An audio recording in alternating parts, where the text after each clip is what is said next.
This is People versus Sivan Elisha Gowan. Charges domestic assault. Let's take a look at this.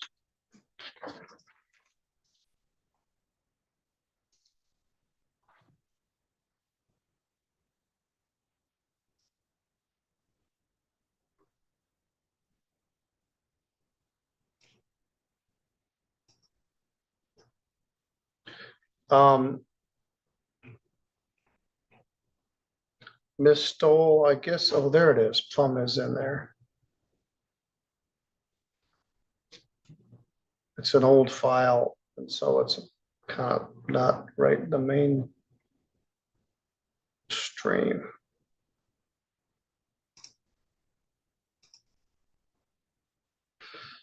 Oops.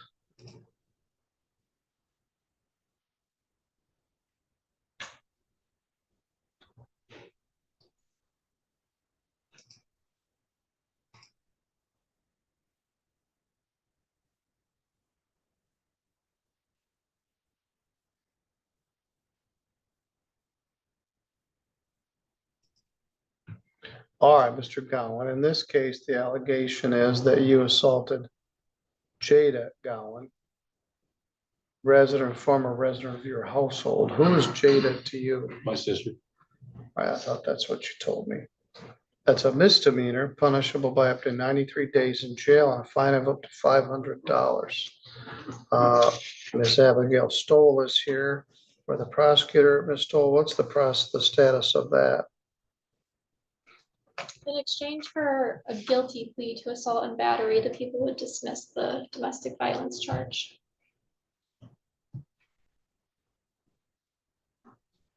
All right, assault and battery is a misdemeanor, punishable by up to 93 days in jail, fine of up to $500. Do you understand the charge? Yeah. Assault and battery is an impermissive touching of another person. Assault is a threatening to do it, and the battery is actually touching them. Do you understand if you plead to that charge, you'll be giving up your right to have a trial in front of a judge or jury? Yes, sir. If you had a trial, you'd have the right to be represented by an attorney. Mr. Truckee has been appointed to represent you. You could also hire an attorney of your own choosing if you wished. If you had a trial, you'd have a right to have any of the witnesses for or against you subpoenaed to come to court so they could be questioned under oath. You would have the right to take the witness stand and testify on your own behalf, but you don't have to because you have a right not to testify. And if you did not wish to testify, the judge or jury could not hold your silence against you, and you have the right to be presumed innocent unless they were able to prove your guilt beyond a reasonable doubt. Understand? Yes, sir. Other than this plea agreement, did anybody promise you anything? No. Or threaten you? No. I may have already asked that, but it doesn't hurt to ask it twice. All right, now this was your sister. You and your girlfriend were staying at your sister's house? Yes, sir. And that was on Laura Court in Sturgis? Yeah. And you and your sister got into an argument on this date. You got mad. That was September 11th. Tell me what happened. When me and my girlfriend got into a small argument, I went outside to walk it off. My sister came outside and told me to leave. In the process of that happening, anger was flying all around, and she jumped over a friend of mine, hit me, and I grabbed a hold of her. I bear hugged her pretty much and just walked her forward into the door. The door fell on top of her, and then I left. All right, so yeah, she got bashed into the side of the door. I think her glasses might have broke. All right, she's living at Laura Court, and you guys were there off book, so you being there could get her kicked out. So at some point, she just wanted you and your girlfriend to leave, and she didn't want to deal with your drama, and resulted in this.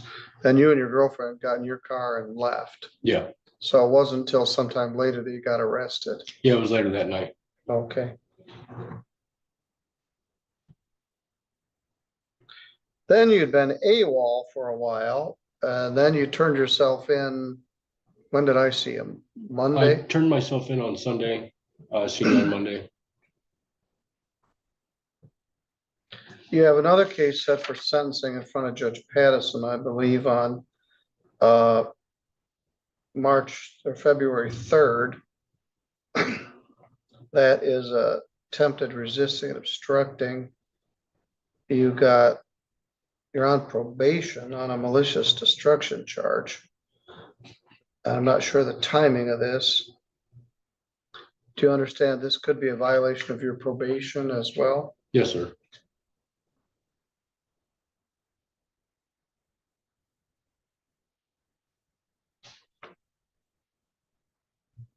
Ms. Stoll, do you have any input from the complaining witness?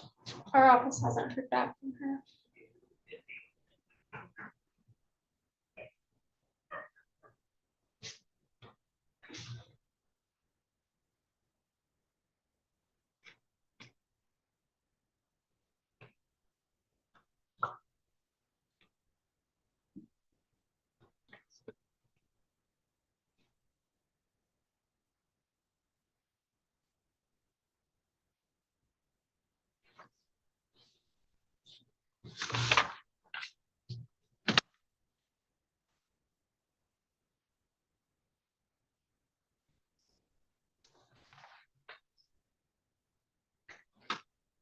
Who's your attorney in the other case? He's represented by Miss Ives in. Yeah, we gotta two other quit files. spreading you guys around the map. Let's see how much jail credit you have here.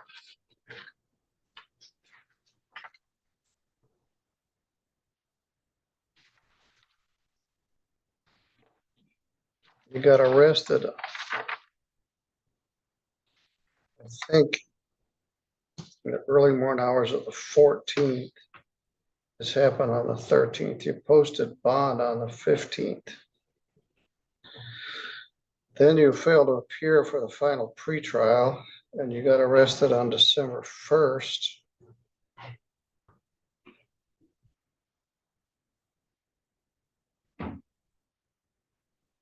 And I let you out of jail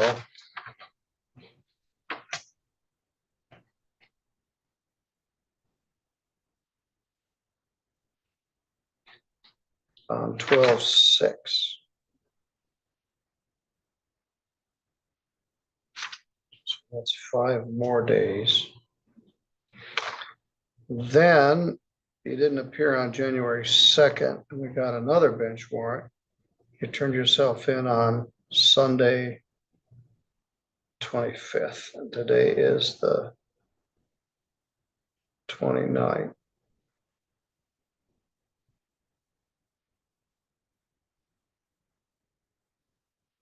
So that's 4 more days. So you have a total of 10 days credit.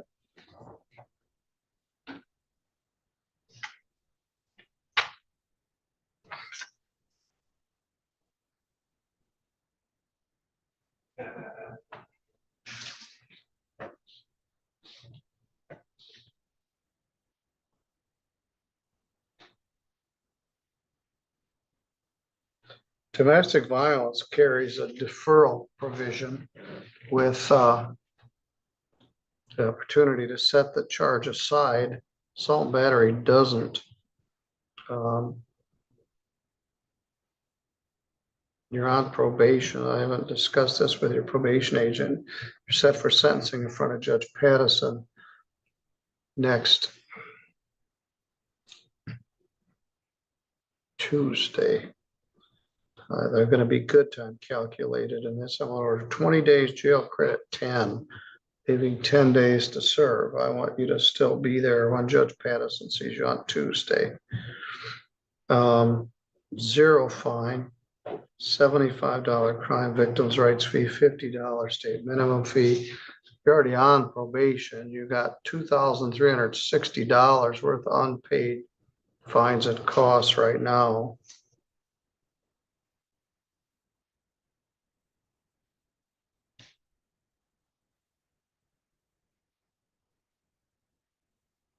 Excuse me.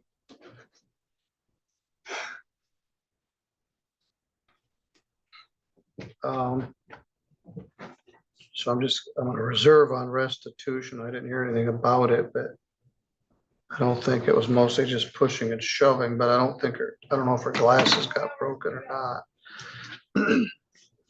not. I do know from knowledge that the glass is not broken. The door was fixed completely.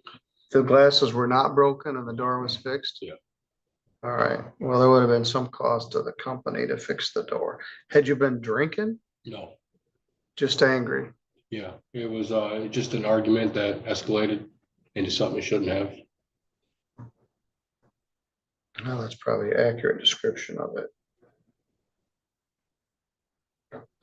Eventually, you're gonna be done with all this. I'm not sure what the attempted resist obstruct that started as a felony was reduced to a misdemeanor. Judge Pattison asked for a pre-sentence. I think it's set in front of Judge Pattison. I don't think it's mine.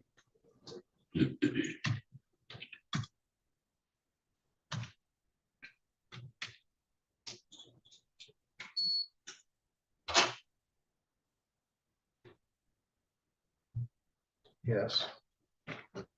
All right. 20 days jail, credit 10. $125 worth of fines or 2 additional days, and I reserved on restitution. And the judge that goes last gets to determine whether it's concurrent, but I expect it will be concurrent with the other charges. All right, Mr. Gowan, you're good to go. Good luck. Thank you, sir. Thank you. Hopefully you get done with all this on Tuesday with Judge Madison. He's right up his way. So take care of yourself. All right, that leaves just Devin Flom.